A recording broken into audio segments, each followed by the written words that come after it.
ผ้าแดงผ้าตั้งงามตาเขาสูงเสียดฟ้าสีขาวเบิ่งแล้วทุกอย่างกระแสนเพิ่นใจแก้มลำน้ำสองเฮาเคียงคู่ได้อยู่ด้วยกันกอดน้องบ่นานอายก็จากไปลาน้องไปสู่แนวลบ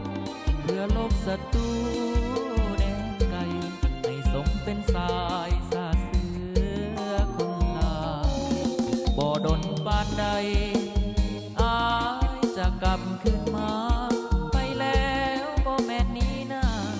จะกลับมาเคียงคู่น้องสาวบ่ดึงอ่อนซ้อนคำนอนจิตใจสองเฮา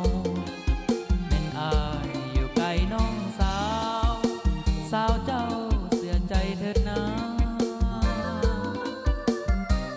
ไกลเพียงแต่ตัวหัวใจอยู่ไกลอะไรเจ้าหลายหากแม้นบ่ตายอายจะกลับมาสาวเอ๋ยโอ้สาวหวังเวียนเสียงเพลงนี้ส่งมา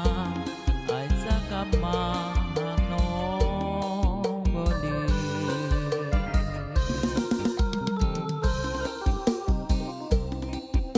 มอบเป็นผลงานเพลงแบบลำวงเล่ากันแล้วกันเด้อให้เข้ากับบรรยากาศในช่วงนี้เนาะสืบสานบรรยากาศเพลงเก่าๆแบบเล่าๆกัน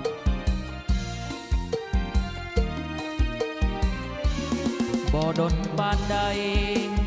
อายจะกลับคืนมาไปแล้วบ่แม่นนี้นะจะกลับมาเคียงคู่น้องสาวบ่ดึกอ่อนซ้อนคำนอนจิตใจสองเฮาแม่นอายอยู่ไกลน้องสาวสาวเจ้าเสียใจเถิดนะไกลเพียงแต่ตัวหัวใจอยู่ไกลอะไรเจ้าหลายหากแม้นบ่ตายอายจะกลับมาสาวเอ๋ยโอ้สาวหวังเวียนเสียงเพลงนี้ส่งมาอายจะกลับมาหากน้องบ่ลืม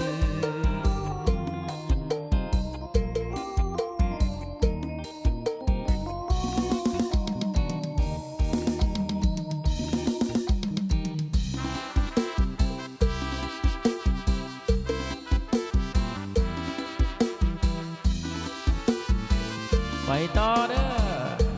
ก่อนจะเงากันแล้วกันเนาะสุดหักแสนแพงอาจตะปือสมคำซาลืออาจตะปือดินแดนที่สวยงามดินแดนอาจหารหรือน้ำดังก้องไปไกลดินแดนแห่งใต้งามวิไลอุลมหังมีแสนสุขซื่นใจเมื่อได้กลับมาเห็นป้าเอาอาลุงป้าด้วยความสบายดีบ้านเมืองเฮาสุขีได้มีชีวิตใหม่สดใสอาจตะปือวันใหม่สดใสหุ่งเฮืองเลืองงามแสนงามสายน้ำเสขมายังคงประสานเคียงคู่กับสายเสโงามสายเรือน้องยังเคียงซ้อกับสายผู้หลวงยังเป็นมิ่งขวัญเมืองของพี่น้องสาวอาจตะปืองามหลายเอ้ยอาจตะปือขายคำแลกไก่ดินแดนอุดมวิไลจงมาห่มแห่งห่วงใจก้าวเดินไปสร้างสาพัฒนาก้าวเดินตามพักนำพาปกปักสร้างสาอัตตะปือบาน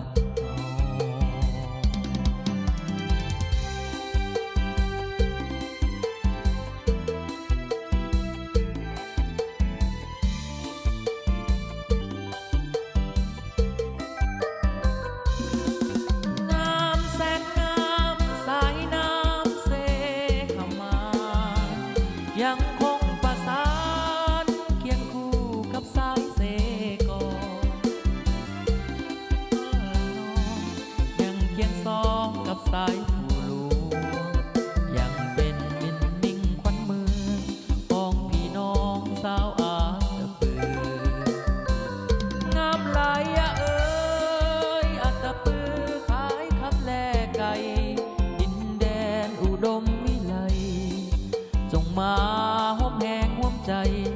ก้าวเดินไปสร้างสาพัฒนาก้าวเดินตามพักนำพาปกปักสร้างสาตะปือบ้านเฮาปกปักสร้างสาอาตะปือบ้านเฮา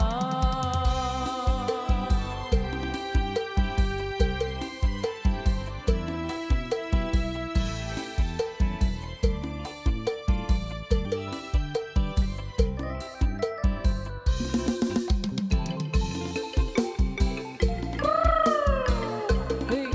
เฮ้ย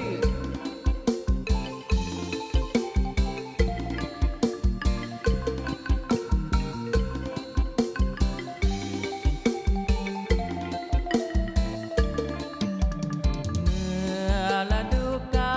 ลได้แถมทายเคลื่อนย้ายไปตามกฎเกณฑ์ของเวลาดินสามาลาพงบางดินทางบ้านเฮางามตาเลี้ยวเบิ่งท้องถิ่นดินนาป่าดงดอนบอนสงวนสวนสุขใจงามแดนดงนาป่าไม้ใหญ่ที่ได้รับความอุดมสมบูรณ์ดีงามหลายสายน้ำลำธารทินทานลำเนาเฮานี่เงื่อนไขได้สะดวกดีการเป็นอยู่หมู่ภาษาบรรดาเผ่าเพื่อนมิตรไม่ที่จิตแจ่มใสน้ำใจกว้างขวางเพื่อแผ่คนเที่ยวทางยังเอินเสิร์นแวะไปพุ่นกินปลามาพี่กินเขาวคอยและเจ้าเฮาและสหายเสื้อสายลายลาวทุกบอนจากลายังหาเครื่องต้อนต้อนส่งทางพี่น้องทางไกลโอ้ประเพณีและฮีตของพี่น้องลาวเฮาผ่องใสใจฮักแพงเข้มแข็งปกป้องอาณาสร้างสาสุมกำลังแหงเล่าไม่เอกอ้างสร้างแปลงแจงสว่างตามเส้นทางสังคมนิยมเฮ้ยเฮ้ย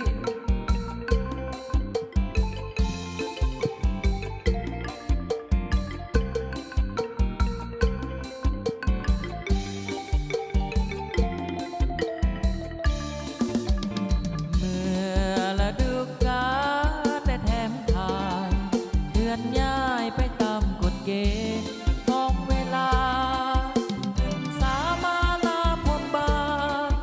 ดินทางลำเนางามตาเลี้ยวเบิ่งท้องถิ่นดินนาป่าดงดอนบอนสงวนสวนสุขใจ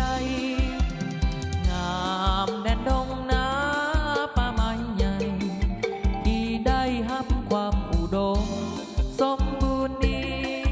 งามหลายสายน้ำลำธารทินทานลำเนาเฮานี่เงื่อนไขได้สะดวกดีการเป็นอยู่หมู่ภาษาบรรดาเผ่าเพื่อนมิตรไม่ที่จิตแจ่มใสน้ำใจกว้างขวางเพื่อแผ่คนเที่ยวทางยังเอินเสิร์นแวะไปพุ่นกินปลามาพี่กินเขาวคอยและเจ้าเฮาและสหายเสื้อสายลายลาวทุกคนจากลายังหาเครื่องต้อนต้อนส่งทางพี่น้องทางไกลโอ้ประเพ